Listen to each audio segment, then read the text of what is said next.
Hola a todos, ¿cómo están? Hoy vamos a explorar un tema clave en la lingüística del texto, que son las 7 normas de la textualidad de Biogrande y Dressler. ¿Sí?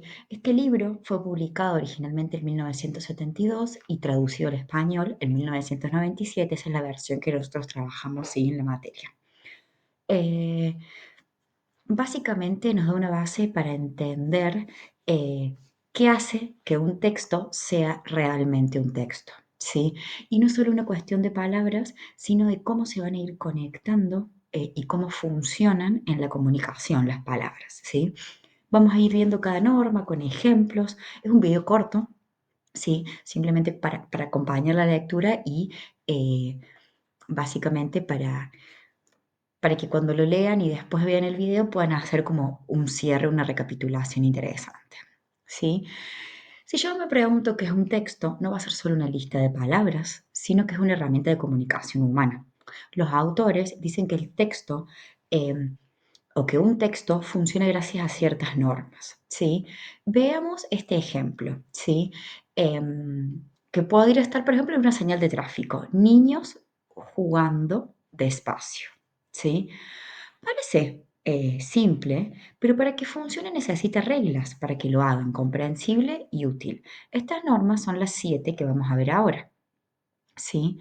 Eh, Porque entonces, eh, que este texto que yo digo, niños jugando despacio, para que realmente sea un texto necesita de algunos otros ingredientes, ¿sí?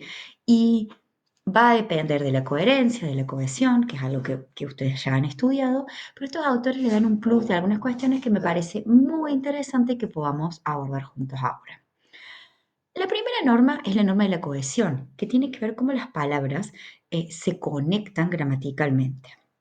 ¿Sí? Si yo leo el ejemplo de niños jugando despacio versus, jugando niños despacio, ¿sí? Y si lo cambio, se vuelve confuso porque nosotros tenemos dependencias gramaticales y esas dependencias se rompen y generan un problema en la cohesión, ¿sí? Pensemos que la cohesión va a ser como el pegamento que mantiene unido el texto en la superficie y hace que las palabras tengan un orden lógico, ¿sí? Eh, Incluso acá podríamos hasta cuestionarnos si pondríamos una coma, si no la pondríamos, si niños jugando despacio eh, también es claro o no es claro, ¿sí? Pero vamos a respetar un poco también lo planteado por los autores. La segunda norma es la de coherencia, que va más allá de la gramática, ¿sí? Que tiene que ver con el sentido lógico que tiene el texto, ¿sí? Pensemos en esta nana, por ejemplo, duérmete niño, duérmete ya, que viene el coco o el cuco, ¿sí? Y te comerá. No dice explícitamente por qué viene el coco o el cuco, ¿sí? Pero inferimos que el motivo es porque el niño no se duerme, ¿sí? La coherencia lo que nos permite es reconstruir las relaciones como causa, ¿sí? Entonces veamos otro ejemplo. No sé, se cayó y se rompió una pierna. Posibilidad, o también podemos pensar en propósito, ¿sí? Y de esa forma, si sea causa, posibilidad o razón o propósito, que causa y razón son casi lo mismo, ¿no? Eh, Podemos pensar que el texto tenga un mundo comprensible. La tercera norma es la intencionalidad, ¿sí? Aquí vamos a mirar la actitud de quien crea el texto, ¿sí? ¿Qué quiere lograr, ¿sí? Si yo pienso en la nana, la intención es calmar a un niño o darle una advertencia. A ver, no es que se lo esté amenazando, pero la idea es que uno quiere que se duerma, entonces con las palabras uno le da ahí una especie de advertencia de que va a venir el coco, ¿sí? Entonces, un texto no es solamente esta idea de palabras sueltas, sino que tiene que estar bien armado, como si queremos usar otro tipo de metáforas, y si eso sucede, va a reflejar un propósito, como puede ser informar, persuadir, advertir, ¿sí? Nosotros para pensar esos propósitos podemos combinarlo con las funciones del lenguaje que nos propone Jacobson, ¿sí? Fáctica, conativa, metalingüística, expresiva, poética e informativo referencial, ¿sí? Está bueno ahí como empezar a establecer ciertas conexiones, ¿no? Si yo no tengo una intención clara de para qué voy a comunicar, para qué voy a producir un texto, ¿cómo voy a producir sentido y cómo voy a lograr que el otro me comprenda? Es muy difícil. ¿Y cómo voy a lograr construir algo si no sé qué quiero decir? ¿Sí? Parece que estoy diciendo obviedades, pero el eje de la intencionalidad tiene que ver con esto, con quien produce el mensaje, el texto, y cuál es la meta o el objetivo. ¿Sí? Entonces, ¿qué quiere lograr el autor? En la norma número 4 tenemos la aceptabilidad, que acá ya me voy de quien produce el mensaje y pienso en quien lo recibe, ¿sí? Si esta persona no está dispuesta a entender, la comunicación falla, ¿sí? Eh, si yo, por ejemplo, tengo este anuncio, ¿sí? Que da una empresa de telefonía, llámenos antes de cavar una zanja, ¿sí? Probablemente, eh, digamos, no pueda telefonearnos después, ¿sí? Esa segunda parte, ¿sí? Que suena gracioso, ¿sí? Pero también es efectivo, ¿por qué? Porque si yo cavo la zanja y no te avise, quizás corte la línea telefónica y por eso no te puedo llamar después, ¿sí? Entonces, si yo no acepto, no entiendo este guiño, sea con humor o sea con, digamos, con el criterio que se quiera producir el texto, si no coopero, el mensaje del texto pierde fuerza. Piensen que esto también es, no sé, para la literatura, para todo tipo de texto. Yo necesito un receptor que esté dispuesto a entender el texto, ¿sí? Después nos vamos a la quinta norma, que es la informatividad. Eh, digamos, es pensar esto, ¿cuánto nos sorprende o nos informa el texto? Si yo digo, el mar es agua, ¿sí?